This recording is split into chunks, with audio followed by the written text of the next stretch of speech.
यांचा 4 चरणाचा अभंग सेवेकरता निवडला. विठ्ठल विठ्ठल विठ्ठल विठ्ठल विठ्ठल विठ्ठल. अभंगाचा सरळ सरळ भावार्थ असा आहे. तुकाराम महाराज म्हणतात, या जगतामध्ये, या मृत्यूलोकामध्ये एकच असा एक वैद्य आहे का तो अंतकरणातला भाव जाणतो. वैद्य एक पंढरीराव, अंतर्भाव तो जाणे. काय अंतर्भाव जाणतो आणि काय करतो, तर महाराज म्हणतात, जसा रोग असेल, रोग्याला जसा रोग असेल त्या रोगाप्रमाणे तो रोग जाणतो आणि त्या रोगाचा उपाय तो परमात्मा करतो. रोगा ऐशा द्याव्या वल्ली, जाणे झाली बाधा ते. जी बाधा झालेली ती बाधा जाणतो आणि त्याच्यावर वल्ली देण्याचं काम, औषध देण्याचं काम तो परमात्मा करतो.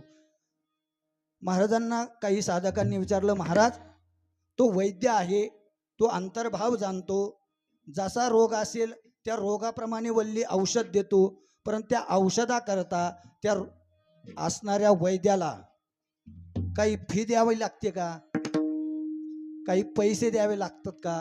महाराज म्हटले नाही. निधी रोका वेचो मोल, त्याचा करता काही मोल वेचावे लागत नाही, एक रुका देखील लागत नाही.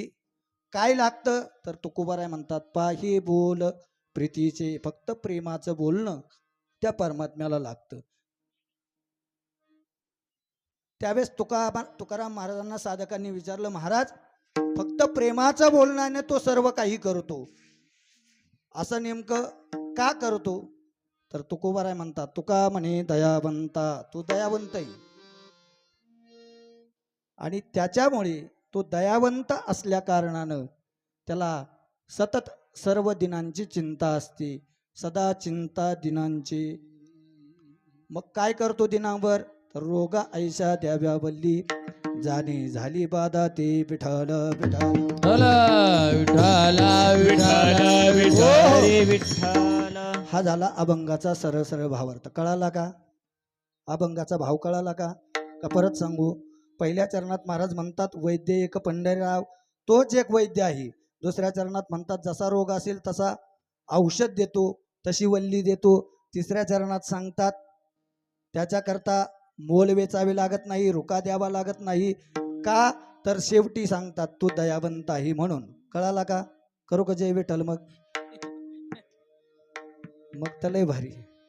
आज आपल्या अखंड हरिनाम सप्ताहातील 3ऱ्या दिवसाची कीर्तन रूपी सेवा सर्व ग्रामस्थांच्या वतीनं, भजनी मंडळींच्या वतीनं माझ्याकडे आलेली आहे. आता महाराज काय कुठे लांबचे नाहीत. बऱ्याच लोकांचा गैरसमज आहे. लोक म्हणतात मोठाले महाराज पाहिजे. मोठाले कशाने, तब्येतीने का पाकिटाने, कशाने मोठाले लागतात? मला तेच कळाना. जास्त पैशाचं पाकिट घेतलं म्हणजे महाराज मोठा, की शरीराने मोठा असला म्हणजे मोठा? नेमकं मोठा म्हणायचं कशाला? तुमच्या अंतःकरणात मध्ये नेमकं मोठं कोण आहे? मोठं या जगतामध्ये परमात्मा आणि संत सोडून कोणीच नाही. विठ्ठल विठ्ठल विठ्ठल विठ्ठल विठ्ठल. सर्व ग्रामस्थांच्या वतीनं ही माझ्याकडे आलेली कीर्तन सेवा आणि कीर्तन सेवेकरता अभंग निवडला तुकोबरायांचा. आपल्या गावामध्ये गेली 6-7 वर्षापासून असणारा अखंड हरिनाम सप्ताह हा खंडित झालेला होता. म्हणजे खंडित झाला होता, केला नव्हता. खंडित केलेला वेगळा आणि खंडित झालेला वेगळा. कसा झाला? 2018ला का 19ला ना तात्या रौप्य महोत्सव कधी होतं? 19ला रौप्य महोत्सव 19ला होतं. 2019 साली गुरुवर्य वंशी महाराजांच्या पुण्यतिथीचं रौप्य महोत्सव 2019 साली होतं. आणि त्या वर्षी ज्ञानेश्वर मंदिरात तर सप्ताह चालूच होता. आपल्या गावातही देखील वंशी बाबाच्या पुण्यतिथीनिमित्त सप्ताह चालूच होता. आणखी मला वाटतं रांजणगाव रांजणगाव. गंगापूर तालुक्यात एक गाव आहे. अशा 4-5 ठिकाणी बन्सीबाबांच्या पुण्यतिथीचं सप्ताह चालू होता आणि रौप्य महोत्सव असल्या कारणानं 25वं वर्ष असल्या कारणानं नेवासा संस्थांनी निरोप पाठवला की या वर्षी भव्य आणि दिव्य स्वरूपामध्ये ज्ञानेश्वर मंदिरामध्ये सप्ताहाचं आयोजन केलेलं आहे. तेव्हा असणारा रांजणगाव, असणारा करजगाव हा सप्ताह गावकऱ्यांनी यावर्षी तिथं गावामध्ये न करता त्यांनी मंदिरात येऊन जर केला तर बन्सीबाबांना आनंद होईल आणि म्हणून आपल्या ग्रामस्थांनी निर्णय घेतला आणि त्या वर्षी तो सप्ताह बंद ठेवला आणि आपण नेवाशाला त्याच्या परीनं आपण नेवाशाला जाऊन कीर्तन श्रवण केली. 2019ला बंद केला. मुद्दाम बंद केला का? तर मंदिरातून आज्ञा आली म्हणून. कारण मंदिराची आज्ञा, ज्ञानेश्वर संस्थांची आज्ञा म्हणजे बाबांची आज्ञा आहे. विठ्ठल विठ्ठल विठ्ठल विठ्ठल विठ्ठल विठ्ठल हो. मग तुम्ही म्हणाल 19ला रौप्य महोत्सव बंद केला, मग 2020 पुढे आलं, मग 20ला सप्ताह करायला काय झालं होतं? पण 20ला कोरोना सुरू झाला. मग कोरोनामुळे 20 आणि 21 हे 2 वर्ष सप्ताह बंद होते. मग तुम्ही म्हणाल कोरोना संपला, 23ला सप्ताह चालू झाले, मग आपल्या गावाने का सुरू नाही केला? सुरू करण्याचा निर्णय घेतला होता, पण 3 वर्ष खंड पडल्यामुळे उत्सुकता मनामध्ये अंतकरणामध्ये राहिली नाही आणि ती उत्सुकता निर्माण करण्याकरता 6 वर्ष गेली महाराज. विठ्ठल विठ्ठल विठ्ठल विठ्ठल आणि अगदी भव्य दिव्य स्वरूपामध्ये या ठिकाणी आपल्या सर्व ग्रामस्थ मंडळींनी, तरुण मंडळ, ज्येष्ठ मंडळी, महिला मंडळ या सर्वांनी निर्णय घेतला आणि मनावर घेतलं. रात्री ताईंनी सांगितलं, ठरवलं तर होतं आणि नाही ठरवलं तर काहीच होत नाही. सर्वांनी ठरवलं, निर्णय घेतला, बैठक झाली आणि 7 ते 9 कीर्तन करायचं. कीर्तनानंतर अशा पद्धतीनं महाप्रसादाचं नियोजन करायचं. सर्व नियोजन झालं. त्या पद्धतीनं अखंड हरिनाम सप्ताह प्रारंभ झाला. आज 3रा दिवस आहे आणि 3ऱ्या दिवसाची कीर्तनरूपी सेवा माझ्यासारख्या पामराकडे आली आहे. जशी भगवान परमात्मा बन्सी बाबा बुद्धी देतील तसा सेवा करण्याचा प्रयत्न करू. विठ्ठल विठ्ठल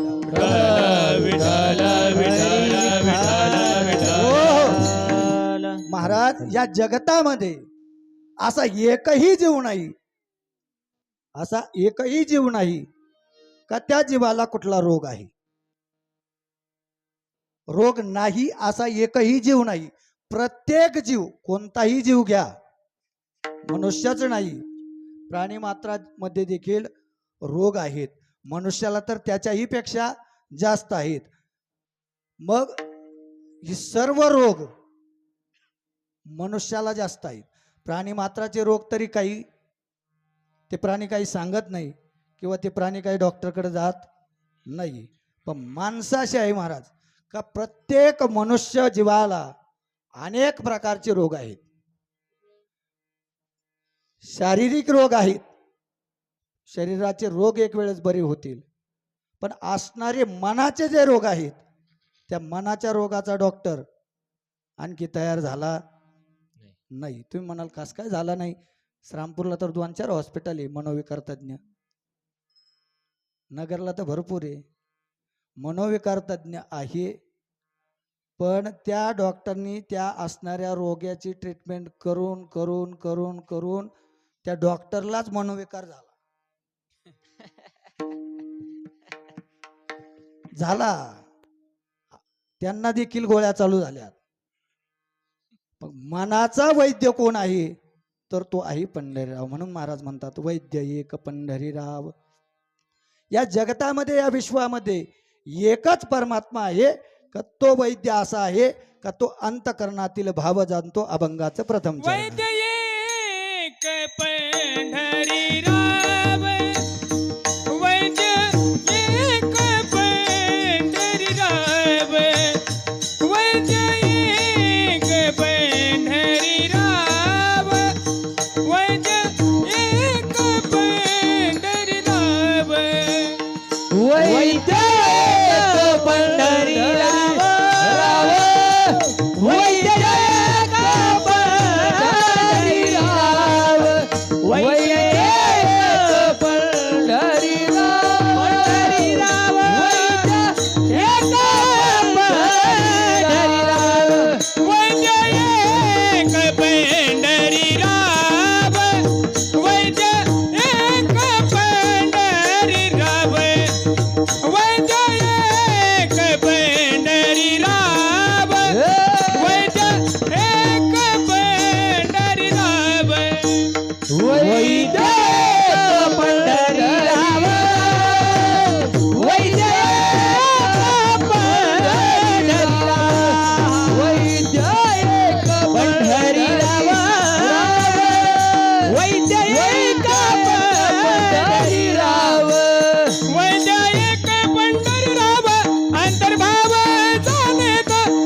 सुंदर चाल.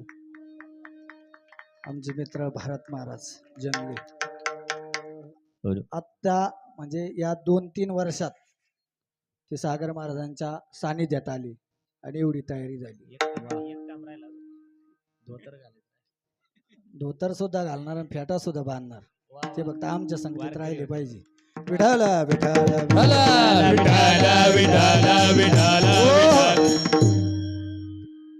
वैद्य एक पंढरीराव अंतर्भाव तो जाणे.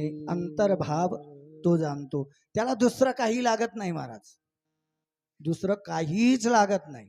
फक्त अंतःकरणातील भाव तो जाणतो. तो अंतरीची ओळखतो. घेतो गोडी. क्या बात आहे. अंतरीची घेतो गोडी.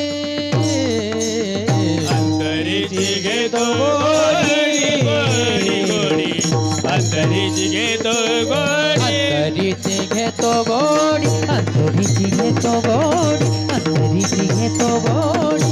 गोडी अंतरीची घेतो गोडी अंतरीची घेतो गोडी अंतरीची घेतो गोडी पाहे जोडी भावाची.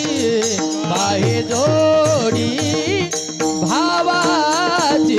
देव सोयरा देव सोयरा. सोय सोयरा दिनाचा. पाहे जोडी भावाची पाहे जोडी भावाची भावाची देव सोयरा सोयरा देव सोयरा सोयरा दिनाचा सोयरा. सुंदर प्रमाण दिलं महाराजांनी सचिन महाराज. अंतरीचे घेतो गोडी पाहे जोडी भावाची. भावाची म्हणजे कोणाची? सख्या भावाची का चुलत भावाची का मावस भावाची? कोणत्या भावाची? कारण भावाचे प्रकार भरपूर आहेत ना. भाव सक्का चुलत सावत्र मावस हा नाही. भाव भाव भाव म्हणजे काय? तर भाव या शब्दाचा अर्थ आहे प्रेम. भाव या शब्दाचा अर्थ आहे प्रेम. अंतःकरणातलं प्रेम भाव तो पाहतो. भाव 2 प्रकारचा आहे. एक अंतर्भाव आणि एक बाह्य भाव. बाह्य भाव आणि अंतर्भाव. बाह्य भाव कसा? बाह्य भाव बाह्य भाव सांगू का तुम्हाला? सांगू का? 4-5 बोटाचं काठाचं धोतर घालायचं. 6 बोटाचं ज्याला काठ आहे ते उपरनं असं एकदम फेट बांधायचं. वरून जॅकेट घालायचं. फेटा अगदी असा कोरीमध्ये आला पाहिजे. हा झाला बाह्य भाव. हा बाह्य भाव हा जनांपुरता आहे, समाजापुरता आहे, लोकांपुरता आहे. पण असा कितीही बाह्य भाव दाखवला तरी त्या परमात्म्याला तो भाव रुचत नाही. त्याला तो आवडत नाही. सोंगे छंदे काही देव जोडे ऐसे नाही. कितीही सोंग करू द्या. टिळे माळा मै मुद्रा लावियागी. टिळे माळा मैत मुद्रा लावियागी. भूषण तो जगी दाखावया. भूषण तो जगी तिळे माळा मैंद अंगी. भूषण तो जगी दाखावया. भूषण तो जगी. टिळे माळा मैंद्र मुद्रा लावी अंगी. टिळे माळा मैंद्र मुद्रा लावी अंगी. टिळे माळा मैंद मुद्रा लावी अंगी. टिळे माळा मैंद्र मुद्रा लावी अंगी. टिळे माळा मैंद्र मुद्रा लावी अंगी. भूषण तो जगी दाखावया. भूषण तो जगी. टिळा माळा मैंद्र भूषण तो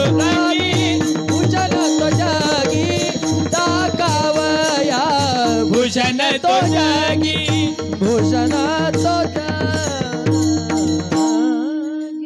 तिळे टोपी माळा मुद्रा लाविल्या अंगी भूषण तो जगी दाखवे. हे हे सर्व भूषण हे जगाला दाखवण्याकरता आहे. परंतु या असणाऱ्या वरपंग भावाला बाह्य भावाला तो परमात्मा जाणत नाही. तो परमात्मा त्याला भुलत नाही. त्या परमात्म्याला कोणता भाव लागतो तर आंतरभाव लागत असतो. कोणता भाव लागतो? आंतरभाव. आणि आपण आंतरभावातच पाहत नाही, आंतरभावात जाणत नाही, आंतरभावात आपण जात नाही. आपण फक्त बाह्य भाव पाहतो. आपण कोणता भाव पाहतो? बाह्य भाव पाहतो. बरं का ढोबळे पाटील, आपण कोणता भाव पाहतो? बाह्य भाव. लाइटिंग कशी आहे, मंडप कसा आहे, स्टेज कसं आहे,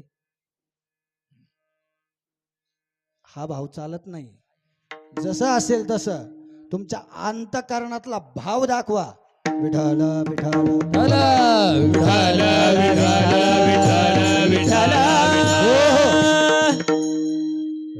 अंतःकरणातला भाव, हा अंतर्भाव, हा महत्वाचा आहे. आणि हा परमात्मा जाणतो महाराज, जाणतो. एक भावाची कारण तुका बळे आनंद तुका बळे आनंद काही नगे भावाची कारण तुका बळे आनंद तुका बळे आनंद.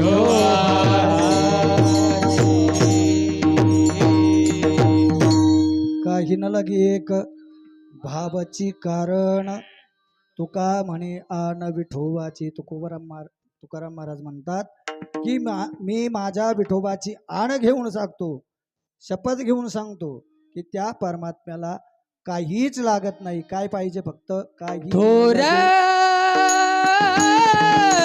प्रेमाचा भुकेला, थोर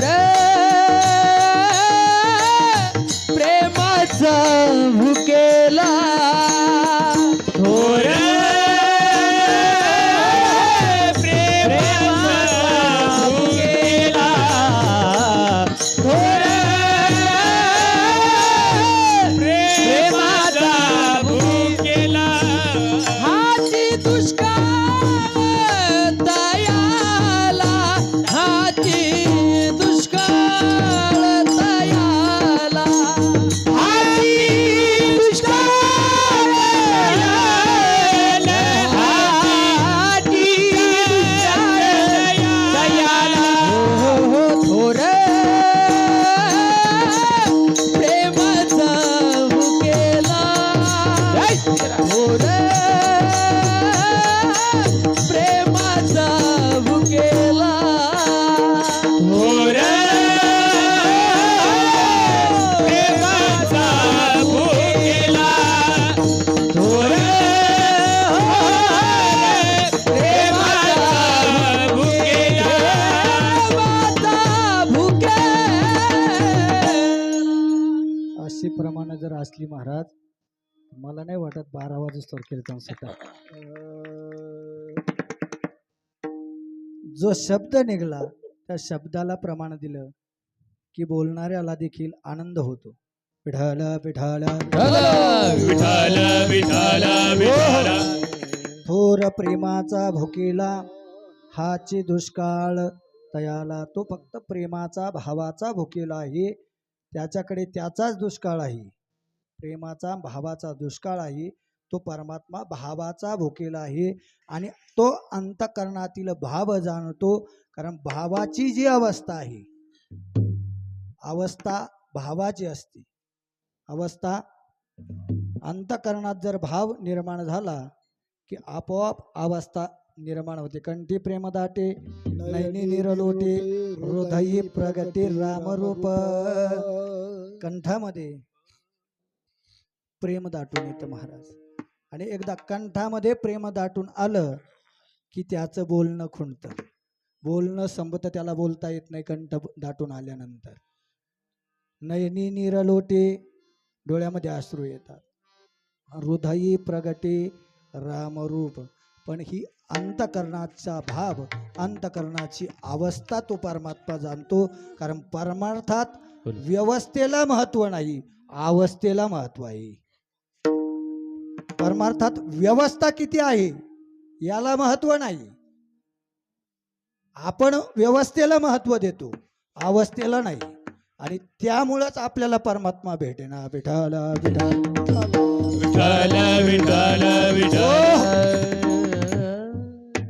आपल्या प्रत्येक माणसाला असं वाटतं व्यवस्था चांगली असली पाहिजे, व्यवस्था चांगली असली पाहिजे, चांगली साऊंड सिस्टीम असली पाहिजे, चांगली वाजवणारे असली पाहिजे, चांगले गाणारे असले पाहिजे. मी म्हणतो ज्या ठिकाणी तुम्ही जाताल त्या ठिकाणी जशी अवस्था असेल, जशी परिस्थिती असेल, त्या परिस्थितीनुसार त्या कीर्तनकाराने देखील चाललं पाहिजे. विठ्ठल विठ्ठल विठ्ठल विठ्ठल विठ्ठल. महाराज, पंढरपूरच्या वाटेनं दहीगाव साकत लागतं. नगरच्या पुढे 15-16 किलोमीटर. दहीगाव वेगळं आणि साकत वेगळं. साकत पण दोन आहेत, एक पलीकडं आष्टी तालुक्यात, एक नगर तालुक्यात आहे. ते नगर तालुक्यातल्या साकतमध्ये मी दत्त जयंतीला सप्ताहाला होतो 2005-06 साली. आणि तिथं सप्ताह एकदम मस्त होता. आणि तिथं भाऊ महाराज अमृते म्हणून होते, दीपांध व्यक्ती होते. पण हार्मोनियम, पखवाज, गायन, कीर्तन हे सर्व अंगाने त्यांच्याकडे हे सर्व होतं. ते एकटेच होते. परंतु त्यांना कुठंतरी कार्यक्रम आला, त्यांचं कीर्तन कुठेतरी होतं दुसरीकडे. मग ते गेले आणि त्या ठिकाणी मी होतो 8 दिवस पारायणाकरता. माझ्याकडे व्यासपीठ होतं. कारण ज्ञानेश्वरी पारायणाचं व्यासपीठ कोणाकडे असावं तर ज्यांची गीतेची संता झालेली आहे, गीता मुखातून अनेक वेळा गेलेली आहे, त्यांच्याकडे व्यासपीठ असावं. माझ्याकडे व्यासपीठ होतं. त्या ठिकाणी अचानक महाराज न आल्यामुळे आणि ते अमृते महाराज देखील बाहेर गेल्यामुळे तिथं आता ऐन टायमाला ऐन वेळी कीर्तन कोणी करायचं हा प्रश्न निर्माण झाला. ते कार्यकर्ते जी मंडळी होती ते बडबड करू लागली. म्हटलं काय झालं? ते म्हटले आजचे महाराजांनी नेमकं ऐन वेळेला नाही म्हटले, आता ऐन टायमाला कोणता महाराज भेटायचा? म्हटलं धावपळ करताच कशाला, अर्धा तास कीर्तनाला राहिला, अर्ध्या तासात तुम्हाला कोणता महाराज तुम्ही भेटतील म्हणा, करा फोन. त्यावेळेस त्यांनी बरेच फोन केले, काही महाराज भेटना. मग शेवटी पर्याय त्यांना माझ्याकडं यावं लागलं. ते म्हटले महाराज तुम्हालाच कीर्तन करावं लागेल. म्हटलं मी कीर्तन करतो पण पखवाज कोण वाजीन? ते म्हटले आता अमृते महाराज तर गेलेत कीर्तनाला, मग आता पखवाज वाजवण कोण? म्हटलं काय अडचण नाही, घोडी आणा. घोडी कळती, लाकडाची, मृदंग ठेवण्याकरता घोडी असते, लाकडाची घोडी आणा. म्हटलं घोडी ठेवली, गळ्यात विणा घेतला, फेटा बांधला आणि वाजवून कीर्तन केलं. विठ्ठल विठ्ठल. म्हणजे मला सांगायचं एवढंच की जशी परिस्थिती असन त्या परिस्थितीनुसार माणसाने चाललं पाहिजे. अंतकरणातला भाव तो परमात्मा जाणत असतो आणि म्हणून अंतकरणातला भाव महत्वाचा आहे. परमार्थात अवस्थेला किंमत आहे, व्यवस्थेला नाही. आणि अशी अवस्था तो जाणतो, परमात्मा जाणतो. कारण तो कसा आहे, देव जाणता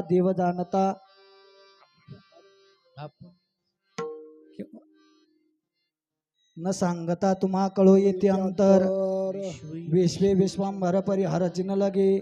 न सांगता त्याला सर्व काही कळतं, अंतकरणातलं तो जाणतो. महाराज दृष्टांत सांगतो, भजन करा. विठ्ठल विठ्ठल.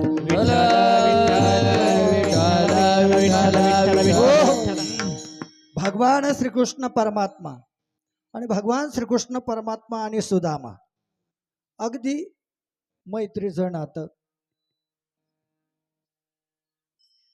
भगवान श्रीकृष्ण परमात्मा द्वारकेचे राजे झाले. गड्यानो राजा केरे झाला, कृष्ण सिंहासनी बैसला. भगवान श्रीकृष्ण परमात्मा द्वारकेच्या राजगादीवर बसले आणि महाराज इकडे सुदामदेवा आपल्या संसारामध्ये राहत असताना सतत भगवंताचं चिंतन. श्रीकृष्ण गोविंद हरे मुरारी हे नाथ नारायण वासुदेव. श्रीकृष्ण गोविंद हरे मुरारी हे नाथ नारायण वासुदेव. सतत भगवंताचं चिंतन, भगवंताचं चिंतन. पण एके दिवशी सुदामदेवांच्या पत्नी म्हटल्या, अहो तुमचा मित्र राजा झालाय, तुम्ही त्याला भेटायला गेले नाही. तुमच्या मित्राला तुम्ही भेटलं पाहिजे, तो राजा झालेला आहे, त्याला तुम्ही काहीतरी मागितलं पाहिजे. आपल्या संसारात एवढी अवस्था दयनीय झाली की खाण्याकरता देखील काही नाही, एक कण अन्नाचा नाही. आणि मग तुम्ही तुमच्या मित्राला मागितलं पाहिजे. ज्याचा मित्र जर राजा आहे त्याची अवस्था कशी असली पाहिजे. इथं महाराज सरपंच ओळखीचा असला, सरपंच ओळखीचा असला की डबल घरकुलावर घरकुल. म्हणजे आपल्या गावातलं नाही सांगत बरं का मी, राग येईन कोणाला. मी माझ्या कीर्तनातला विषय सांगतो. साधा सरपंच ओळखीचा असला तर डबल डबल घरकुल. मग राजा जर ओळखीचा आहे म्हटल्यावर, द्वारकेचा राजा जर ओळखीचा म्हटल्यावर तो काय देणार नाही. आणि म्हणून सुदामदेवांच्या पत्नीनं सुदामदेवांना सांगितलं, जा. अरे म्हणे जायचंय, पण देवाकडे मोकळं कसं जायचं. देवाकडे मोकळ्या हाताने जाता येत नाही. देवाकडे जाताना, संतांकडे जाताना, गुरुकडे जाताना मोकळ्या हातानं, रिक्त हातानं जाता येत नाही, काहीतरी घेऊन जावं. आणि म्हणून सुदामदेवांच्या पत्नीनं घरातले डबे उचकले, पाहिलं काही घरात नाही. शेजारी जाऊन मूठभर पोहे सुदामदेवाच्या पत्नीनं आणले. किती आणले? मूठभर पोहे. मूठभर पोहे सुदामदेवांच्या पत्नीनं आणले आणि सुदामदेवांजवळ दिले. सुदामदेवाने काय केलंय, एका असणाऱ्या फडक्याच्या पुरचंडीमध्ये ते बांधले आणि खांद्यावर ती पुरचंडी टाकली. शरीर गलित गात्र झालेलं, हातपाय थरथर कापतात, हातामध्ये काठी. आणि सुदामदेव चालत मजल दर मजल, मजल दर मजल करत करत द्वारकेमध्ये गेले. आणि द्वारकेत गेल्यानंतर असणाऱ्या त्या राजवाड्याच्या समोर द्वारपाल उभे होते. आणि द्वारपालांनी सुदामदेवांना अडवलं, ए म्हाताऱ्या थांब, कुठं जायचंय.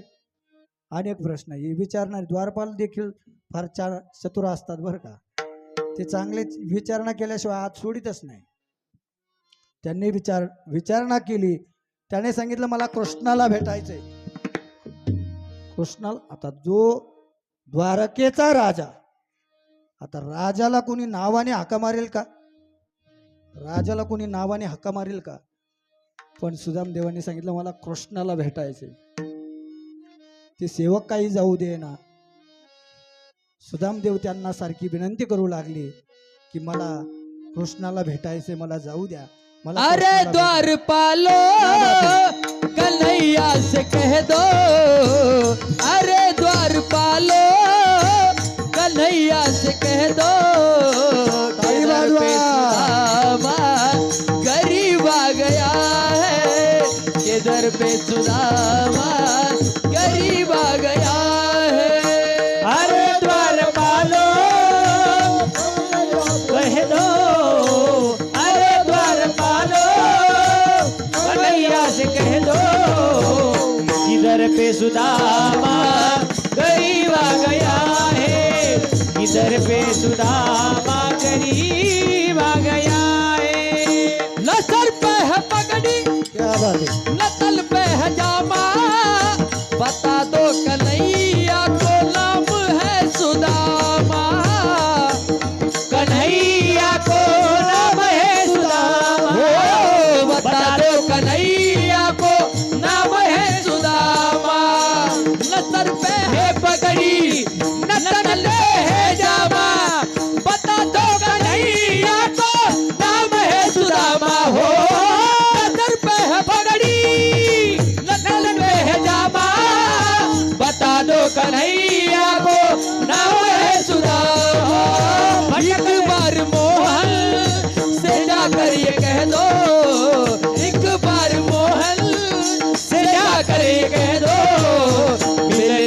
देखा बदनसीब आ गया है, मिलने सका नसीब आ गया है हो। अरे द्वार पालो कन्हैया से कह दो इधर पे सुदामा गरीब आ गया है, इधर पे सुदामा गरीब आ गया है। गया। हे कृष्णा धन्यवाद. टाळी वाजवा. कमीत कमी टाळ्या तरी वाजवत जा. टाळ्या वाजवायला काय, टाळी वाजवल्यानं बीपी कमी होतो, वाढलेला बीपी कमी होतो, आणि कमी झाला लगेच कमी नाही होत.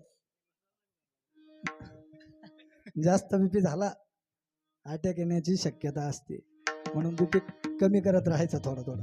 विठाला विठाला विठाला विठाला विठाला विठाला हो. अरे द्वारपालो कन्हैया से कह दो किधर पे सुदामा करीब आ गया है. जाऊ देऊ नका, पण कमीत कमी त्या कृष्णाला निरोप सांगा की कोणीतरी सुदामा तुम्हाला भेटण्याकरता आलाय. द्वारपालांनी भगवान श्रीकृष्णाला जाऊन निरोप दिला की कोणीतरी सुदामा म्हणून आलेला आहे, आणि तो म्हणतो मला कृष्णाला भेटायचंय. असं ज्यावेळेस सांगितलं, भगवंताने सुदामा नाम ऐकलं आणि धार दिशी असणाऱ्या सिंहासनावरून खाली उडी टाकली, आणि भगवान श्रीकृष्ण परमात्मा द्वारपालांच्या पुढे सुदामदेवांना भेटण्याकरता पळत लागले. महाराज, सुदामदेवांना भगवान श्रीकृष्ण परमात्म्याने हात दिला, राजवाड्यामध्ये नेलं, असणाऱ्या सिंहासनावर बसवलं, आणि भगवान श्रीकृष्ण परमात्म्यांच्या असणाऱ्या सर्व पत्न्यांना सांगितलं माझा मित्र आलेला आहे.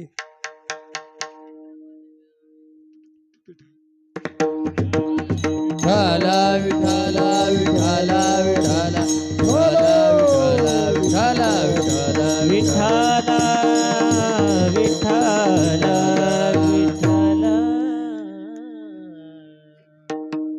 परमात्म्याला ज्यावेळेस सांगितलं, परमात्म्यानं सांगितलं माझा मित्र आलेला आहे, त्या मित्राचं पूजन करण्याकरता ताट तयार करा. आणि परमात्म्याच्या सर्व पत्न्या त्या ठिकाणी सुदामदेवांचं पूजा करण्याकरता ताट घेऊन आल्या. भगवान श्रीकृष्ण परमात्म्याने स्वतःच्या हातानं सुदामदेवाचे पाय धुतले. विठाला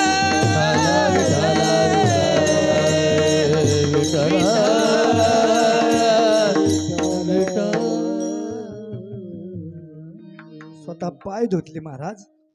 आणि तो असणारा भाव परमात्म्याने जाणला, आणि सुदामदेवांच्या अंतकरणामध्ये काय भाव आहे, त्याला काय पाहिजे, तो कशा करता आला, हे परमात्म्यानं जाणलं महाराज.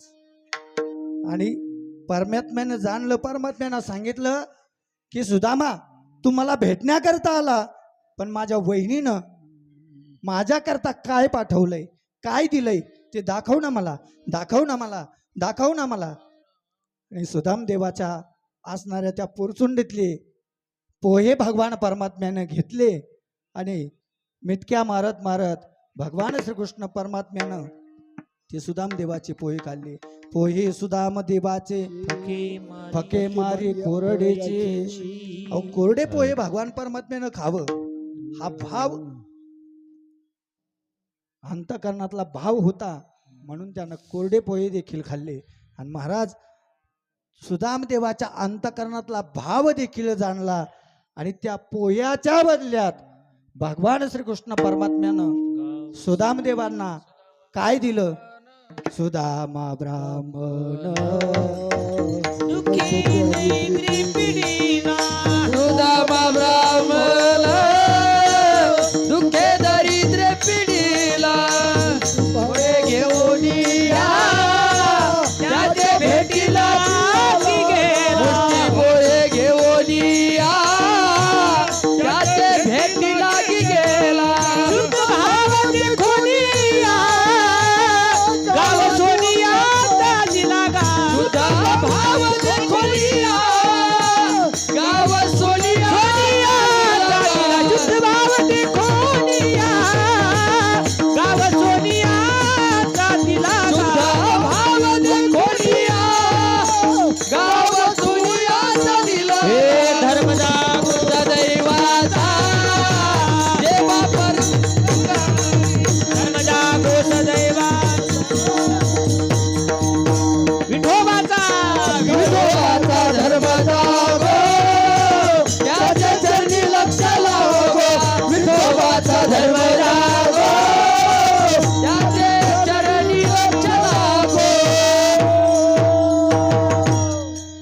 सुदामा ब्राह्मण दुःखे दरिद्री पिढीला मुष्टी पोहे घेऊन या त्याची भेटी लागी गेला गा शुद्ध भाव देखून या गाव सोनियाचा दिला गा विठोबाचा धर्म जागू त्याचे चरणी लक्ष लागू का दिलं तर अंतकरणातला भाव जाणला सुदामदेवाच्या अंतकरणातला भाव जाणला सुदामदेवानं सांगितलं नाही माझी दरिद्री आहे माझी गरिबी आहे इथं आपल्याकडं महाराज भरपूर जरी असलं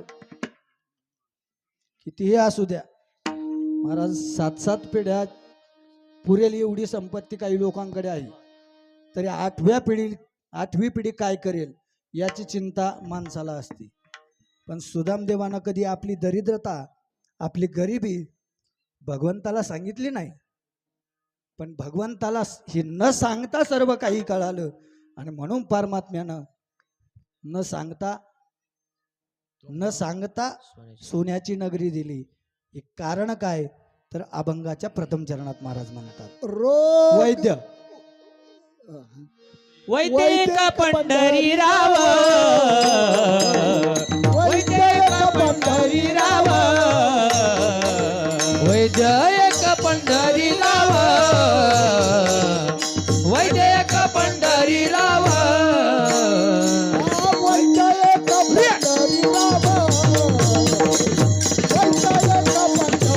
वैद्यक पंढरीराव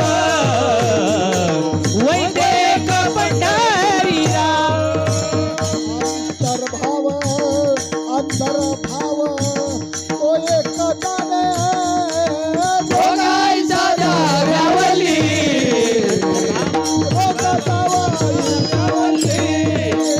अंतर्भाव अंतर्भाव अंतर्भाव तो जाणे अंतर्भाव अंतर्भाव अंतर्भाव तो जाणे रोगाच्या जावावली ओ रोगाच्या जावावली वैद्य एक पंढरीराव अंतर्भाव तो जाणे अंतर्भाव तो जाणे अंतर्भाव तो जाणे एक पंढरीराव अंतर्भाव तो जाणे अंतर्भाव तो जाणे अंतर्भाव तो जाणे वैद्य एक पंढरीराव अंतर्भाव तो जाणे अंतकरणातला भाव तो परमात्मा जाणतो आणि म्हणून अंतकरणातला भाव जाणतो अंतकरणातला जो जाणतो त्यालाच जाणता असं म्हणतात त्यालाच जाणता असं म्हणतात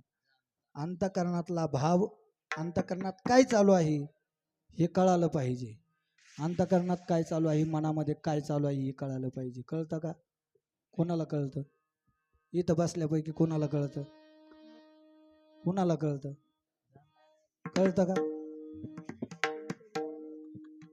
कोणालाच नाही तुमचंच नाही आमच्यासारखे किती गेलेत आणि आम्ही जाणार आहे पण अंतकरणातलं कोणालाच जाणता येत नाही अंतकरण कोणीच जाणू शकत नाही कुणाच्या मनात काय चालू आहे हे कोणी जाणू शकत नाही एकटा परमात्माच तो जाणू शकतो म्हणून तुकोबाराय म्हणतात अंतर्भाव तो जाणे तो अंतर्भाव जाणतो आणि म्हणून का जाणतो तर कारण तो कोण आहे वैद्य एकच वैद्य आहे कारण तो वैद्य आहे वैद्य कोणाला म्हणतात पूर्वीच्या काळात वैद्य हा शब्द ऋषी मुनी साधू संत त्या काळामध्ये वैद्य हा शब्द वापरला जायचा जो रोगाचं निदान करतो ज्याला रोग कळतो त्या रोगावरचा उपचार कळतो आणि जो रोग बरा करतो त्याला पूर्वी वैद्य म्हणायचे आणि पूर्वीच्या काळामध्ये काही मेडिकल स्टोअर नव्हते हॉस्पिटल नव्हते आता हॉस्पिटल आहेत मेडिकल आहेत डॉक्टर आहेत MD आहेत MDच्या पुढच्या पदव्या बऱ्याच घेतल्यात पण कोणता MD असा आहे की तो अंतकरणातला भाव जाणतो महाराज कोणताच MD नाही महाराज MDच्या वरही जरी पदवी घेतली तरी अंतकरणातला भाव तो जाणू शकत नाही शरीराचा भाव तो जाणू शकतो शरीराचा रोग जाणू शकतो शरीराचा रोग देखील त्याला वरून कळत नाही महाराज. शरीराचा रोग देखील एमडीला वरून कळत नाही. काय करावं लागतं त्याला? काय करावं लागतं? ब्लड काढावं लागतं. ब्लड ब्लड आपलंच रक्त काढावं लागतं. ब्लड काढावं लागतं. रक्त काढल्यानंतर ते लॅबमध्ये द्यावं लागतं. मग लॅबवाला त्याच्यावर प्रक्रिया करून चेक करतो का या व्यक्तीला नेमकं काय रोग झाला. याच्या पांढऱ्या पेशी वाढल्या की तांबड्या पेशी वाढल्या की याला टायफॉइड झाला की याला काय झालं हे ब्लड चेक करून तो सांगतो. मग रिपोर्ट देतो. मग रिपोर्ट घेऊन आपण त्या डॉक्टरकडं जातो आणि मग डॉक्टर रिपोर्ट पाहतात आणि मग सांगतात तुमच्या पांढऱ्या पेशी वाढलेल्या आहेत. तुम्ही काय काय काय खायचं नाही, काय खायचं ते सांगतो. त्याच्यावर गोळ्या औषधं देतो किंवा सलाईन देतो किंवा इंजेक्शन देतो. पण हे कधी ब्लड काढल्यानंतर शरीराचा भाव देखील त्याला वरून जाणता येत नाही. त्याच्याकरता ब्लड घ्यावं लागतं. मग शरीरातला भाव ज्याला जाणता येत नाही तो अंतकरणातला भाव कसा जाणेल महाराज? मग अंतकरणातला भाव जाणणारा एकच वैद्य आहे, तो म्हणजे पंढरीराव. वैद्य एक पंढरीराव, अंतर्भाव तो जाणे. महाराज तुम्ही आतापर्यंत सांगता तोच एक वैद्य असा आहे, तोच एक वैद्य असा आहे का तो अंतकरणातला भाव जाणतो आणि जसा रोग असेल त्या रोग्याला त्या रोग बऱ्या करण्याचा औषध वल्ली तो देतो. अभंगाच्या दुसऱ्या चरणात द्यावे वल्ली, रोगाईच्या द्यावे वल्ली, रोगाईशा द्याव्या वल्ली, रोगाईशा द्याव्या वल्ली, रोगाईच्या द्यावे वल्ली, रोगाईच्या द्यावे वल्ली, द्याव्या रोगाईच्या द्याव्या वल्ली, रोगाईच्या द्याव्या वल्ली, राणी झाला पादाचे, राणी झाला पादाचे, राणी झाला पादाचे, राणी झाला पादाचे, रोगाईच्या द्याव्या वल्ली, रोगाईच्या द्यावा वल्ली, रोगाईच्या द्याव्या वल्ली, रोगाईशा द्याव्या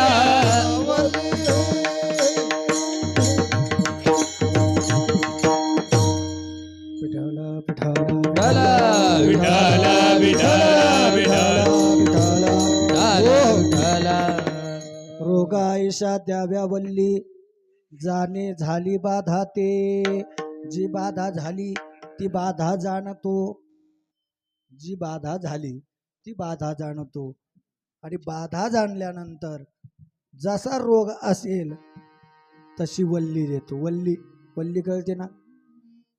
आपल्या खिशातली वल्ली नाही, श्रीवल्ली देखील नाही. वल्ली वल्ली म्हणजे औषध. वल्ली म्हणजे औषध. पूर्वीच्या काळात औषधाला वल्ली असं म्हटलं जायचं. आता जुने जुने शब्द निघून गेलेत. आता मेडिकल औषध. जसा रोग असेल तसा औषध तो परमात्मा देतो. तुम्ही म्हणाल कशावरून? कशावरून? याला काही पुरावा आहे की नाही? आहे. विठ्ठल विठ्ठल विठ्ठल विठ्ठल विठ्ठल विठ्ठल.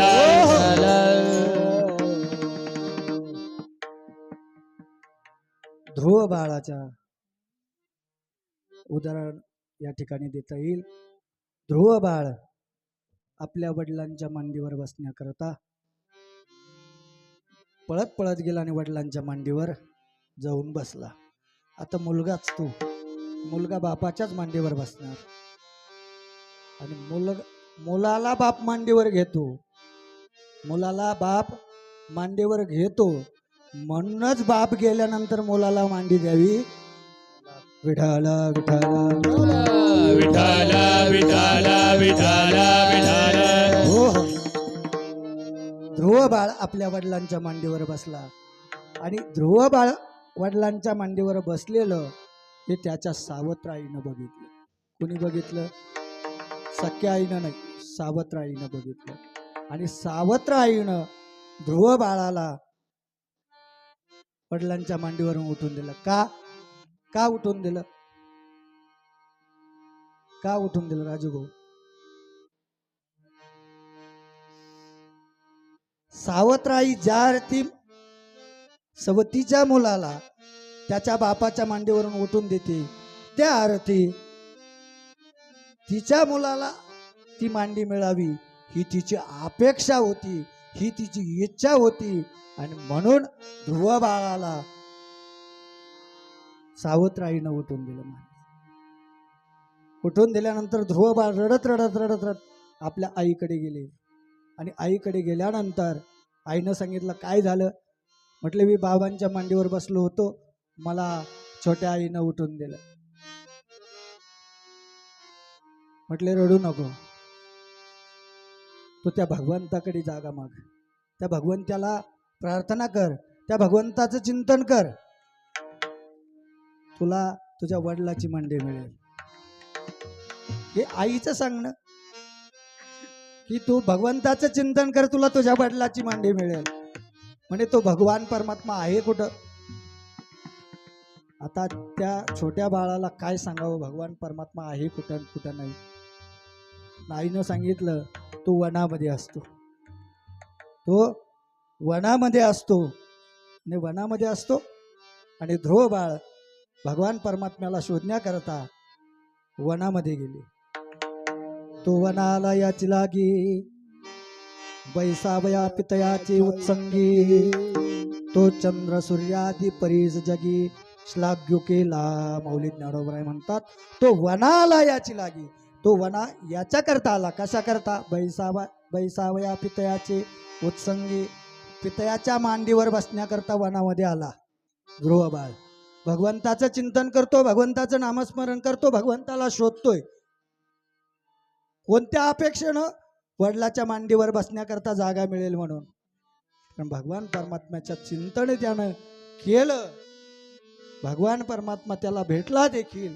आणि भगवान परमात्म्यानं त्या ध्रुव बाळाला आपल्या असणाऱ्या वडिलाची मांडीच नाही तर ज्या जागेवरून कधीही कोणी त्याला हलवू शकत नाही, कधीही कोणी उठवू शकत नाही, असं असणार आढळ पद भगवान परमात्मा. आढळपदी बाळ बैसावेला ध्रुव, आढळपदी बाळ बैसावेला ध्रुव, चिराचा सागर उपमल्या, चिराचा सागर गणपती बाळ बैसतो बाळ, गणपती बैसावेला ध्रुव, चिराचा सागर उपमल्या,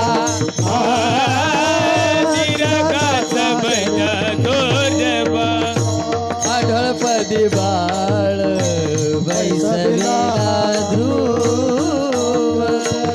गणपती बाळ बैसला ध्रुव, आढळपदी बाळ बैसवेला ध्रुव, गणपती बाळ बैसला ध्रुव, आढळपदी बाळ बैसवेला ध्रुव, आढळपदी बाळ बैसवेला ध्रुव,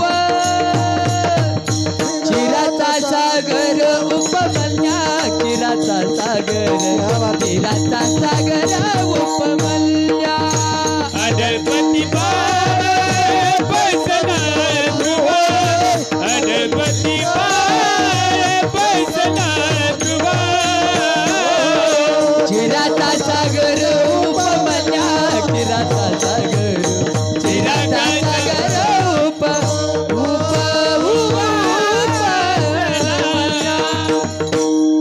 वाजवा. काय गोड चाली मग. अशा चाली जर असल्या ना माणसं नुसतं नाचावं वाटतं. पण आता स्टेज मोडता काय म्हणून मला जास्त नाचता येईल. विठाला नाचू कीर्तनाचे रंगी, नाचू कीर्तनाचे रंगी, नाचू कीर्तनाचे रंगी, नाचू कीर्तनाचे रंगी. नाचू नाचू कीर्तनाचे रंगी, नाचू कीर्तनाचे रंगी, नाचू कीर्तनाचे रंगी, नाचू कीर्तनाचे रंगी. ज्ञानदीप लावू जगी,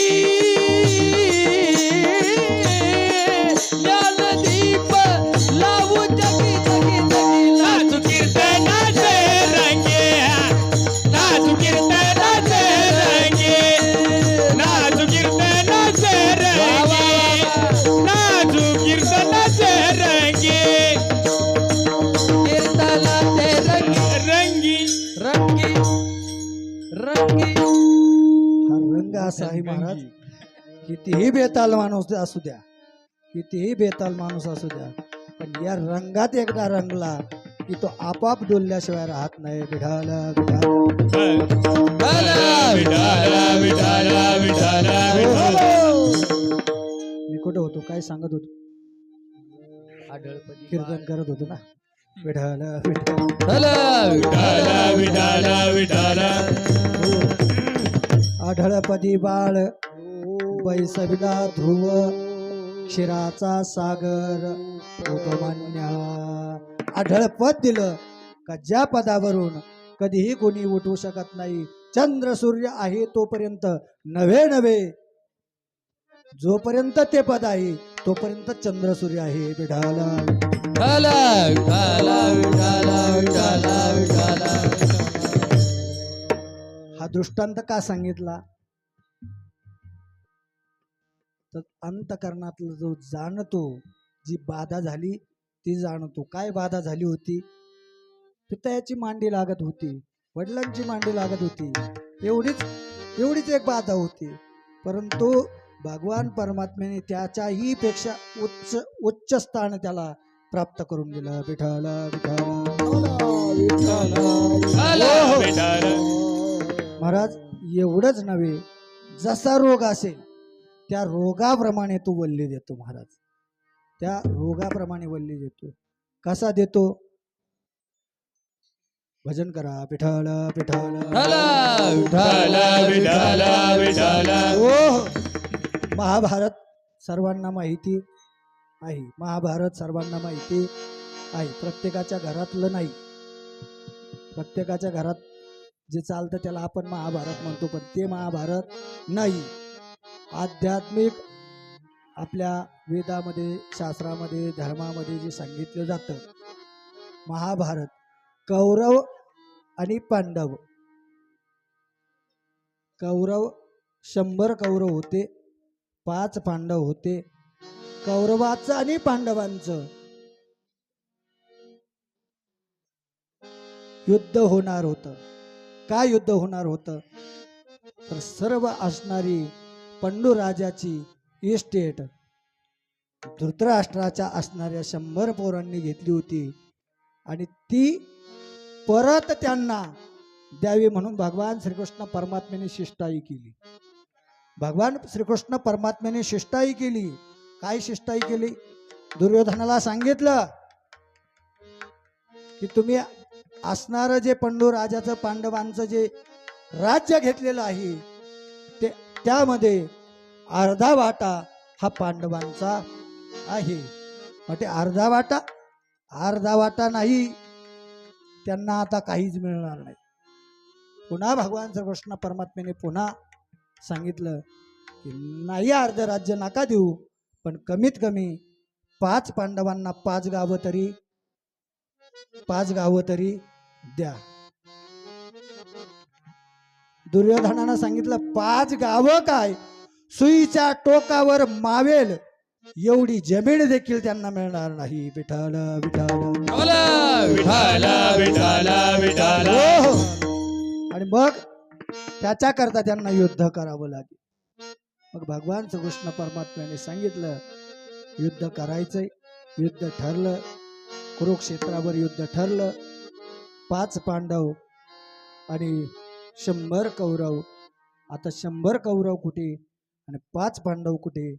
आता शिवाय कौरवांकडे राज्य होतं, संपत्ती होती, गडगंज हत्यार होते, घोडदळ पायदळ सर्व होतं.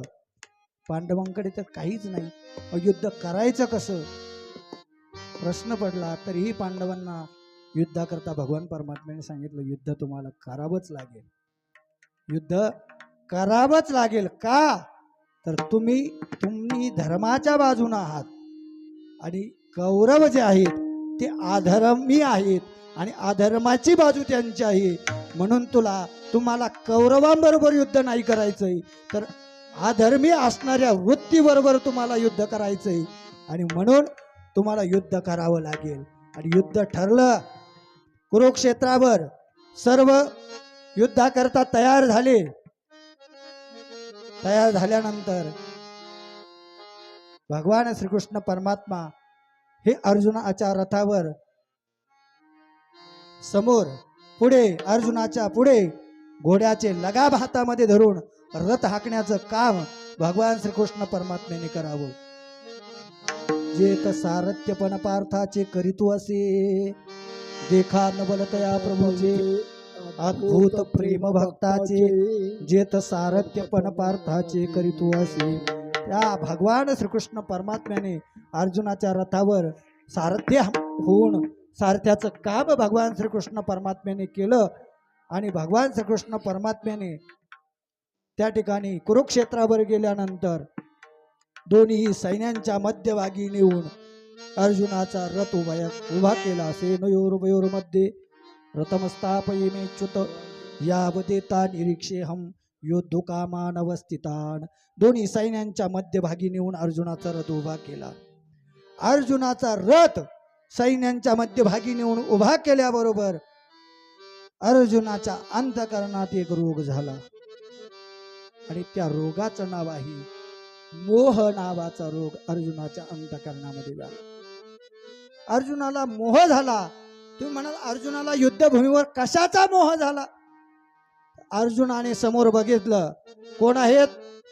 दुर्योधन. समोर कोण आहेत? कृपाचार्य, द्रोणाचार्य, भीष्माचार्य, कर्ण. हे एकाहून बळी असणारे अर्जुनाने बघितले आणि अर्जुनाला मोह झाला. अर्जुन भगवान परमात्म्याला सांगू लागला की देवा मी आता युद्ध करणार नाही. मला ते राज्य नकोय. आम्ही भिकारी होऊ, आम्ही भिक्षा मागू, पण मला आता युद्ध नको. देवानं सांगितलं अर्जुना काय झालं? आतापर्यंत तू युद्धाला तयार होता. अर्जुना तू क्षत्रिय आहेस, तुला युद्ध करावंच लागेल. अर्जुन म्हणू लागला देवा हे माझ्या समोर जे द्रोणाचार्य कृपाचार्य हे एकाहून बळी आहेत.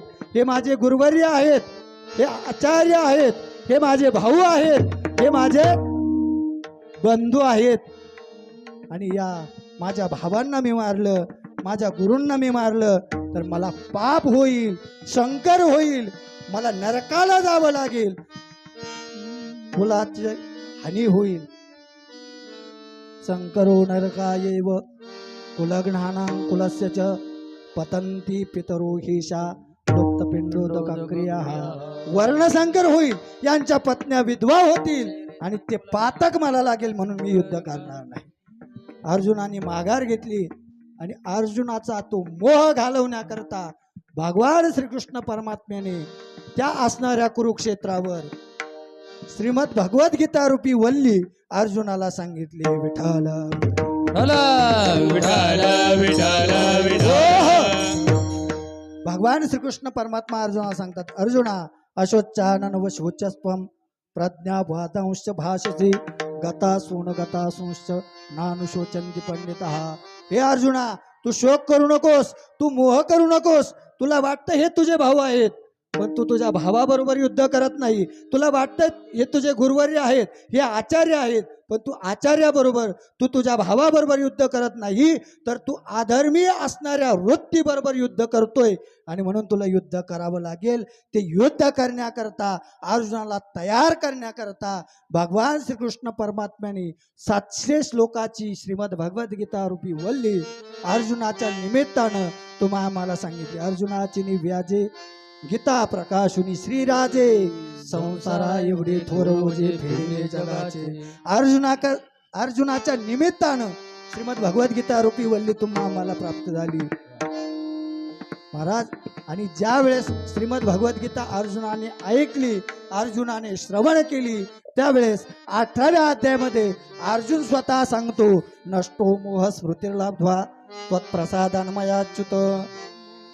हे देवा, तुझ्या कृपा प्रसादाने, तुझ्या त्या सांगण्यानं, तुझ्या त्या तत्वज्ञानानं, तुझ्या त्या श्रीमद भगवद्गीता रूपी तत्वानं मला आता कळालंय की मी ज्यांच्याशी युद्ध करतोय ते माझे भाऊ नाहीत, तर त्यांची असणारी जी अधर्मी वृत्ती आहे, त्या अधर्मी वृत्तीशी मी युद्ध करतोय हे मला कळालंय.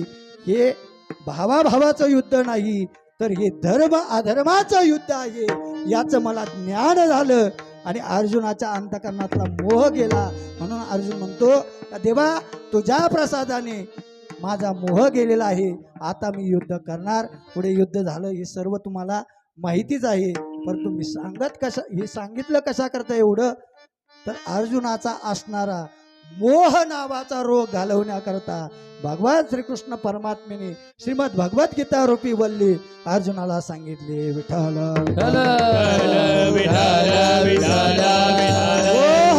महाराज श्रीमद भगवद्गीता रूपी वल्ली अर्जुनाला सांगितली. मोह नावाचा रोग घातला. असे अनेक प्रकारचे रोग आहेत. हे सर्व रोग तो जाणतो आणि ते रोग जाणून जसा रोग असेल त्या रोगानुसार तो वल्ली देतो.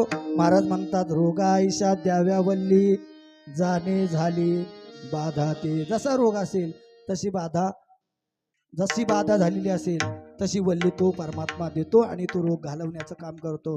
महाराज, तुम्ही म्हणता जसा रोग असेल तशी वल्ली देतो आणि तो रोग घालवतो, पण तो रोग घालवण्याकरता किंवा त्या वैद्याची भेट घेण्याकरता किंवा त्या असणाऱ्या लागणाऱ्या वल्लीला काही द्यावं लागतं का? काही पैसे द्यावे लागतात का? काही खर्च येतो का? तर ना, महाराज म्हणतात नाही, त्याच्याकरता काहीच द्यावं लागत नाही. अभंगाचं 3रं चरण. निधी रुकवे चमल, निधी रुकवे